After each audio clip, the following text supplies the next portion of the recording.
ಕಾನ್ಸ್ಟಿಟ್ಯೂನ್ಸಿಯ ಕಾರ್ಯಕರ್ತರ ಸಮಾವೇಶ ಮಾಡ್ತಾಯಿದ್ದೇವೆ. ಈ ಸಮಾವೇಶ ಮೂಲಕ ಬೆಳಗಾವಿ ಲೋಕಸಭೆ ನಾವು ಗೆಲ್ಲಬೇಕಾಗಿದೆ. ನಮ್ಮ ಬಾಳಪ್ಪ ಬೆಳಕೂರು ಅವ್ರು ಹೇಳ್ತಿದ್ರು, ಇವತ್ತು ನೀರಾವರಿ ಆಗಬೇಕಾದ್ರೆ ಅವ್ರಿಗೆ ಸೊ ಇದೇನಾದ್ರು ಕಟ್ಟಿದರೆ ಅದು ಕಾಂಗ್ರೆಸ್ ಪಕ್ಷದ ಕೊಡುಗೆ ಸಹಕಾರ ಅನ್ನೋದು ಕೂಡ ನೀವು ನೆನೆಸ್ಕೊಳ್ಬೇಕಾಗ್ತದೆ. ಇವತ್ತು ಇಷ್ಟೆಲ್ಲ ಶಿಕ್ಷಣ ಸಂಸ್ಥೆಗಳು ಕಟ್ಟಿದ್ದು ಇದು ಕಾಂಗ್ರೆಸ್ಸಿನ ವಿಚಾರಧಾರೆಗಳಿಂದ. ಇವತ್ತೆಲ್ಲ ಮೋದಿಯವರು ಅಮೇರಿಕಾ ಇಂಗ್ಲೆಂಡ್ಗೆ ಹೋಗ್ತಾರೆ, ಅಲ್ಲೆಲ್ಲ ಸೂಟು ಬೂಟು ಹಾಕಿ ಕೂತವ್ರು. ಏನು ಇವ್ರ ಕಾಲದಲ್ಲಿ ಕಲ್ತಾರ? ಅವ್ರು ಯಾವಾಗ ಕಲ್ತಾರ ಇವರೆಲ್ಲ?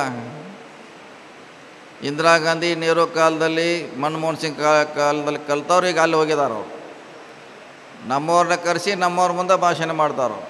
ಸೊ ಇದೆಲ್ಲ ಇವತ್ತು ಅಭಿವೃದ್ಧಿ ಆಗಲಿಕ್ಕೆ ನಮ್ಮ ದೇಶದಲ್ಲಿ ಇರ್ಬೋದು, ಹೊರಗಡೆ ಆಗಲಿಕ್ಕೆ ಕಾಂಗ್ರೆಸ್ಸಿನ ಶಿಕ್ಷಣ ನೀತಿ ಇರ್ಬೋದು, ಮೆಡಿಕಲ್ ಕಾಲೇಜ್ಗಳಿರ್ಬೋದು, ಇಂಜಿನಿಯರಿಂಗ್ ಕಾಲೇಜಿಂದ ಇವತ್ತು ಅವ್ರು ವಿದೇಶಕ್ಕೆ ಹೋಗಿದ್ದಾರೆ. ಇವೇನಿಗೆ 10 ವರ್ಷದ್ದು ಮೋದಿಯವರು ಬಂದ 14ರ ನಂತರ ಆಗಿದ್ದಂಥ ಗ್ರ್ಯಾಜುಯೇಟ್ ಅಲ್ಲ, ಡಾಕ್ಟ್ರುಗಳಲ್ಲ ಇವರು. ಇದು ಕಾಂಗ್ರೆಸ್ಸಿಗೆ ಸಿಗಬೇಕಾದ ಗೌರವ ಅಂತ ನಾವು ಭಾವಿಸ್ತಾ ಇದ್ದೀವಿ. ಸೊ ಇದು ಹಲವಾರು ಯೋಜನೆಗಳು ಇವತ್ತು ನಾವು ಮಾಡಿದ್ದೀವಿ. ವಿದೇಶಗಳಲ್ಲಿ ಇಷ್ಟೆಲ್ಲ ಜನ ಹೋಗಲಿಕ್ಕೆ ಕಾಂಗ್ರೆಸ್ಸಿನ ದೂರದೃಷ್ಟಿ. ಸೊ ಹೀಗಾಗಿ ಇವತ್ತು ಭಾರತ ವಿದೇಶದಲ್ಲಿ ಹೆಸರು ಮಾಡಲಿಕ್ಕೆ ಕಾಂಗ್ರೆಸ್ಸಿನ ಕೊಡುಗೆ ಭಾಳ ಅಪಾರ ಇದೆ ಅಂತ ನಾವು ತಿಳ್ಕೊಳ್ಬೇಕಾಗಿದೆ. ಮೇಡಮ್, ನಾವು ಇದೆಲ್ಲ ಕಾರ್ಯಕರ್ತರು ಬಂದದ್ದು ಸ್ವಂತ ಈಗೆಲ್ಲ ಜನ ಕೈ ಹಚ್ಚಲಿಕ್ಕೆ ರೆಡಿ ಇದ್ದಾರೆ. ಗ್ಯಾರಂಟಿ ನಮ್ಮ ಜೊತೆ ಇದೆ, ಸಿದ್ದರಾಮಯ್ಯ ಅವ್ರ ಶಕ್ತಿ ಇದೆ, ನಮ್ಮ ಶಕ್ತಿ ಇದೆ, ಮೇಡಮ್ ಅವ್ರ ಶಕ್ತಿ ಇದೆ, ಡಾಕ್ಟರ್ ಶಕ್ತಿ ಇದೆ. ಎಲ್ಲ ಶಕ್ತಿ ಕೂಡಿ ಖಂಡಿತವಾಗಿ ನಾವು ಈ ನದಿಯನ್ನು ಆರಾಮಾಗಿ ಈಸಿ ಆ ಕಡೆ ದಡ ತಲುಪ್ತೀವಿ. ನೀವೆಲ್ಲ ಜರ ಗಟ್ಟಿಯಾಗಿ ಚುನಾವಣೆ ಮಾಡಬೇಕು.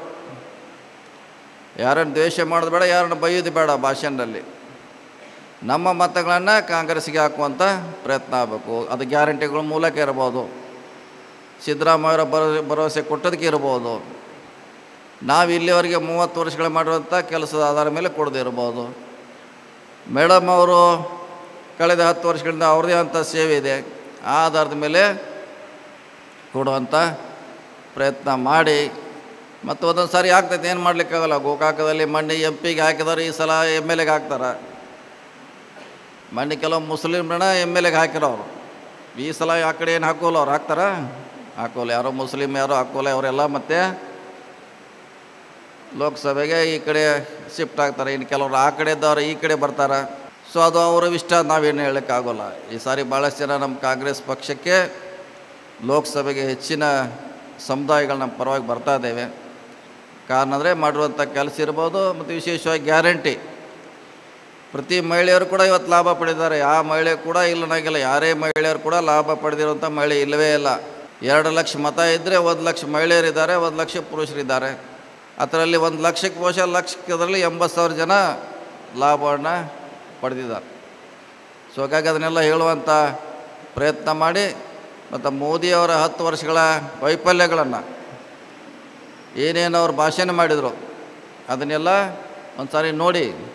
ಇನ್ನೂ ಯೂಟ್ಯೂಬ್ದಲ್ಲಿ ಇದೆ, ಎಷ್ಟು ಸುಳ್ಳು ಹೇಳಿದ್ದಾರೆ ಈ ದೇಶಕ್ಕೆ ಅನ್ನೋ ಸ್ವಲ್ಪ ಒಂದು ಸಾರಿ ತೆಗೆದು. ಚಿಕ್ಕವರು ಅವರೇನೋ ಆರಾಮಾಗಿರುವಂಥ ಸಮಯದಲ್ಲಿ ನಾವು ಅವರಿಗೆ ರಾಜಕೀಯಕ್ಕೆ ಹೇಳೋದು ತಂದಿದ್ದೀವಿ. ನಾವು ಇಬ್ಬರನ್ನು ಕೂಡ ನಾವು ತಂದಿದ್ದೀವಿ. ಅವ್ರು ಆರಾಮಾಗಿರ್ಬೋದಿತ್ತು, ತಮ್ಮ ಕಾರ್ಖಾನೆಗಳು, ತಮ್ಮ ಆರಾಮದಾಯಕ ಜೀವನ ಮಾಡ್ಬೋದಿತ್ತು. ಅವರು ಈ ಪಕ್ಷದ ಸೇವೆಗೆ, ಪಕ್ಷದ ಕೆಲಸಕ್ಕೆ ಅವ್ರನ್ನ ಇವತ್ತು ಚಿಕ್ಕೋಡಿ ಮತ್ತು ಬೆಳಗಾವಿಗೆ ನಮ್ಮ ಪಕ್ಷ ಅವ್ರನ್ನ ಅಭ್ಯರ್ಥಿಗಳನ್ನ ಮಾಡಿದೆ. ಅವ್ರನ್ನ ಗೆಲ್ಲಿಸುವಂಥ ಜವಾಬ್ದಾರಿ ವಿಶೇಷವಾಗಿ ನಮ್ಮ ಮೇಲಿದೆ, ನಿಮ್ಮ ಮೇಲಿದೆ ಅನ್ನೋ ಮಾತನ್ನು ಈ ಸಂದರ್ಭದಲ್ಲಿ ಹೇಳುತ್ತಾ, ಈ ನಮ್ಮ ಜನರೆಲ್ಲ ಕನ್ಫ್ಯೂಷನ್ ಇದ್ದಾರೆ. ನಾವು ಮಾತಾಡ್ದಾಗ ಕೇಳ್ತಿರ್ತೀವಿ, ಹಾಗೆ ಹೀಗೆ ಹೆಂಗೆ ಮಾಡ್ದ ಹಿಂಗೆ ಮಾಡ್ದೋ ಬೇಡ ಅಂತಿರ್ತಾರೆ. 100ಕ್ಕೆ 100 ಹೇಳಿದ್ರು. ಅವರು 1000 ಮೃಣಾಲ್ ಹೆಬ್ಬಾಳ್ಕರ್ ಗೆಲ್ತಾರೆ. ಆ ಥರ ಭಾಗೀದಾರ ಆಗಲಿಕ್ಕೆ ನೀವು ಪ್ರಯತ್ನ ಮಾಡಿ, ಹಿಸ್ಸೇದಾರಾಗಿ ಅದರ ಲಾಭ ಪಡೀಲಿಕ್ಕೆ ಪ್ರಯತ್ನ ಮಾಡಿ. ಸೋಲೋದಂತೆ ಪ್ರಶ್ನೆ ಇಲ್ಲ. ಚಿಕ್ಕೋಡಿಯಲ್ಲಿ ಆಗಲಿ ಬೆಳಗಾವಿಯಲ್ಲಿ ಕಾಂಗ್ರೆಸ್ ಸೋಲೋದಂತೆ ಪ್ರಶ್ನೆ ಇಲ್ಲ. ಅದರ ಲಾಭ ತೊಗೊಳ್ಳಿಕ್ಕೆ ನೀವೆಲ್ಲ ಮುಂದಾಗಿ. ಈ ಸ್ಥಳೀಯವಾಗಿ ಡಾಕ್ಟ್ರು ಇರ್ತಾರೆ, ಸಿದ್ಲಿಂಗ ದಳವಾಯಿ ಕೊಣ್ಣೂರು ಅವ್ರ ನೇತೃತ್ವದಲ್ಲಿ ನಾವು ಚುನಾವಣೆ ಮಾಡ್ತೀವಿ. ಅವ್ರು ಇಲ್ಲೇ ಇರ್ತಾರೆ ನಿಮ್ಮ ಸಮಸ್ಯೆಗಳನ್ನು ಕೇಳಲಿಕ್ಕೆ. ಅವ್ರ ನೇತೃತ್ವದಲ್ಲಿ ನೀವೆಲ್ಲ ಮಾಡಿ ನಾವೆಲ್ಲ ಅನುಕೂಲ ಆಗ್ತೈತೆ ಅವರಿಂದ. ಅವರು ಮಂತ್ರಿಗಳಾಗಿದ್ದಾರೆ, ಅವ್ರ ಖಾತೆ ಇರ್ಬೋದು, ಅವರಿಂದ ವೈಯಕ್ತಿಕವಾಗಿರ್ಬೋದು, ಖಂಡಿತವಾಗಿ ಜಿಲ್ಲೆಗೆ ಲಾಭ ಆಗ್ತದೆ. 100ಕ್ಕೆ 100ರಷ್ಟು ಗೆಲ್ತಾರೆ. ಆ ಹಿಸ್ಸೆಯಲ್ಲಿ ನೀವು ಭಾಗಿದಾರಾಗಿ ಅವ್ರ ಗೆಲುವಿನಲ್ಲಿ ನೀವು ಕೂಡ ನಿಮ್ಮ ಪಾತ್ರವನ್ನು ವಹಿಸುವಂಥ ಕೆಲಸ ಮಾಡಿ, ಯಾವುದೇ ಗಾಳಿ ಬೀಸಲಿ, ಯಾರೇ ಬಂದು ಇಲ್ಲಿ ಭಾಷಣ ಮಾಡಿದ್ರು ಕೂಡ ಖಂಡಿತವಾಗಿ ಅವ್ರನ್ನ ಸೋಲಿಸ್ಲಿಕ್ಕಾಗೋಲ್ಲ. ಅಷ್ಟು ನಮ್ಮ ಗ್ಯಾರಂಟಿಗಳ ಕೆಲಸ ಮಾಡ್ತಾಯಿದ್ದೆ. ಅಷ್ಟು ನಮ್ಮ ಗ್ಯಾರಂಟಿಗಳು ಇವತ್ತು ಗ್ರಾಮೀಣ ಮಟ್ಟದಲ್ಲಿ ಪ್ರತಿ ಮನೆಯಲ್ಲಿ ಕೂಡ ಇವತ್ತು ಕಾಂಗ್ರೆಸ್ಸಿನ ಪ್ರಚಾರ ಮಾಡುವಂಥ ವ್ಯವಸ್ಥೆ ನಾವು ಮಾಡಿದ್ವಿ. ನಾವು ದಯವಿಟ್ಟು ಒಳ್ಳೆಯ ಭವಿಷ್ಯ ಇದೆ ಅವರಿಗೆ. ಇನ್ನೂ ಸುಮಾರು 30-40 ವರ್ಷ ಅವರು ರಾಜಕೀಯದಲ್ಲಿ ಇರ್ತಾರೆ. ಇಬ್ಬರು ಅವ್ರು ನಮ್ಮ ಪಕ್ಷಕ್ಕೆ, ನಮ್ಮ ಜಿಲ್ಲೆಗೆ ಆಸ್ತಿಯಾಗಿ ಬೆಳೀತಾರೆ. ಅವ್ರು ಬೆಳೆಸುವಂಥ ಪ್ರಯತ್ನ ಮಾಡಿ ಅದರಿಂದ ಲಾಭ ಪಡೆಯುವಂಥ ಮಾಡಿ. ಈಗಾಗಲೇ ಅವರು ಸಾಮಾಜಿಕ ವಲಯದಲ್ಲಿ ಭಾಳಷ್ಟು ಕೆಲಸ ಮಾಡಿದ್ದಾರೆ. ಪ್ರಿಯಾಂಕಾ ಅವರು, ಮೃಣಾಲ್ ಅವರು. ಪ್ರಿಯಾಂಕಾ ಅವರು ಕೂಡ ನೀವು ಸ್ಥಳೀಯವಾಗಿ ಭಾಳಷ್ಟು ಜನ ಗೊತ್ತಿದೆ ಅವ್ರು ಯಾವ ರೀತಿ ಸಾಮಾಜಿಕ ಕೆಲಸ ಮಾಡಿದ್ದಾರೆ. ಕೋವಿಡ್ದಲ್ಲಿ ಎಲ್ಲರೂ ಮನೆಯಾಗಿದ್ದರೂ ಕೂಡ ನಾವು ರಸ್ತೆಗೆ ಇಳಿದು ರಕ್ಷಣೆ ಮಾಡುವಂಥ ಕೆಲಸ ಮಾಡಿದ್ದೀವಿ. ಗೋಕಾಕದಲ್ಲಿ ಪ್ರವಾಹ ಬಂದಾಗ ಯಾವ ರೀತಿ ನಾವು ಸ್ವಚ್ಛ ಮಾಡುವಂಥ ಕೆಲಸ ಮಾಡಿದ್ದೀವಿ. ಗೋಕಾಕ ಅವಶ್ಯವಿದ್ದಾಗ ನೀರು ಬಿಡಿಸುವಂಥ, ನಿನ್ನೆ ಕೂಡ ಮಾರ್ಕಂಡೆ ನದಿಯಿಂದ ಗೋಕಾಕ ನೀರು ಬಿಡಿಸಿದ್ದೀವಿ. ಬಹುಶಃ ನೀವೆಲ್ಲ ಆರಾಮಾಗಿರ್ತೀರಿ ಗೋಕಾಕದಲ್ಲಿ. ನಿಮ್ಮ ಪರವಾಗಿ ನಾವೆಲ್ಲ ಕೆಲಸ ಮಾಡ್ತಿರ್ತೀವಿ. ಇದೆಲ್ಲ ನಿಮ್ಮ ಗಮನದಲ್ಲಿ ಇರಬೇಕು. ಬೇರೆ ಎಲ್ಲಿ ಕುಡಿಯೋಕ್ಕೆ ನೀರು ಸಮಸ್ಯೆ ಇದ್ದರೆ ಗೋಕಾಕದ ನದಿ ದಂಡೆಗಿರುವಂಥ ಯಾವುದೇ ಹಳ್ಳಿಗೆ ತೊಂದರೆ ಆಗಿಲ್ಲ. ಕಾರಣ ನಾವು ಅದಕ್ಕೆ ನಿರಂತರವಾಗಿ ನೀರು ಬಿಡಿಸುವಂಥ ಪ್ರಯತ್ನವನ್ನು ಮಾಡ್ತಾಯಿರ್ತೀವಿ. ನಿನ್ನೆ ಬಹುಶಃ ಬಿಡಿಸಿದ್ದು ಲೋಳಸರು ಪಾಸ್ ಆಗಿರ್ಬೇಕು. ಅವ್ರು ಬಹುಶಃ ಆ ಕಡೆ ಬಂದ ನೋಡ್ಬೋದು. ನೀರು ಅಲ್ಲಿ ಬಿಡಿಸುವಂಥ ಪ್ರಯತ್ನ ಮಾಡಿದ್ವಿ. ಮೊದಲನೇ ವಾರದಲ್ಲಿ ಕೂಡ ಮತ್ತೆ ಬಾಗಲಕೋಟೆವರೆಗೆ ಕಾಲುವೆಗೆ ನೀರು ಬಿಡುವಂಥ ಪ್ರಯತ್ನ ಮಾಡ್ತೀವಿ. ಇದರಿಂದ ಕುಡಿ ನೀರು ಸಮಸ್ಯೆ ಇರ್ಬೋದು, ರೈತರಿಗೆ ಅನುಕೂಲ ಆಗುವಂಥ ಪ್ರಯತ್ನ ಕಳೆದ 20-30 ವರ್ಷಗಳಿಂದ ನಾವು ಮಾಡ್ತಾಯಿದ್ದೀವಿ. ಏನು ಹೊಸದಲ್ಲ.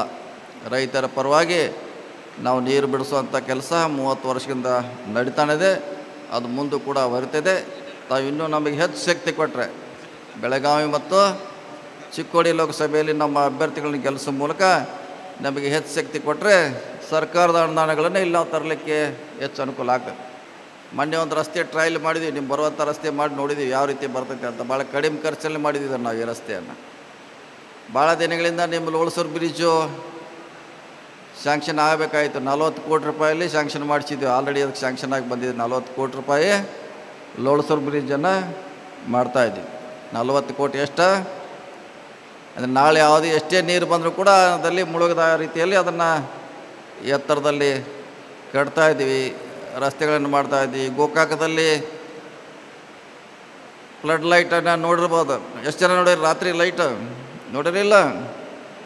ಕ್ರಿಕೆಟ್ ಆಡಲಿಕ್ಕೆ, ಬೇರೆ ಸ್ಪೋರ್ಟ್ಸ್ ಆಡಲಿಕ್ಕೆ ರಾತ್ರಿ ಕೂಡ ಅನುಕೂಲ ಮಾಡಿ ಕೊಟ್ಟಿದ್ದೇವೆ. ಗ್ರಂಥಾಲಯವನ್ನು ಕಟ್ತಾಯಿದ್ದೀವಿ 1.5 ಕೋಟಿ ರೂಪಾಯಿದಲ್ಲಿ. ಸುಮಾರು ಸ್ಮಶಾನ ಡೆವಲಪ್ಮೆಂಟ್ ಮಾಡ್ತಾಯಿದ್ದೀವಿ. ಈಗಾಗಲೇ ನಮ್ಮ ಇಲಾಖೆಯಿಂದ ಸಾಕಷ್ಟು ಕೆಲಸಗಳನ್ನು ಗೋಕಾಕ್ ಇರ್ಬೋದು, ಅರಬಾವಿ ಇರ್ಬೋದು, ಜಿಲ್ಲೆಯಲ್ಲಿ ಮಾಡುವಂಥ ಪ್ರಯತ್ನವನ್ನು ಮಾಡ್ತಾಯಿದ್ದೀವಿ. ಇನ್ನೂ ಹೆಚ್ಚು ಕೆಲಸ ಮಾಡಲಿಕ್ಕೆ ನಮಗೆ ನೀವು ರಾಜಕೀಯ ಶಕ್ತಿ ಕೊಡಬೇಕು. ಅದು ಪ್ರಿಯಾಂಕಾ ಕೊಡೋ ಮೂಲಕ ನಮಗೆ ಶಕ್ತಿ ಬರ್ತದೆ. ನಾವು ಸಿದ್ದರಾಮಯ್ಯವ್ರ ಕಡೆ ನಮ್ಮ ಸರ್ಕಾರದಲ್ಲಿ ಇನ್ನೂ ಹೆಚ್ಚು ನಮ್ಮ ಜಿಲ್ಲೆಗೆ, ಈ ಭಾಗಕ್ಕೆ ಅನುದಾನ ತರಲಿಕ್ಕೆ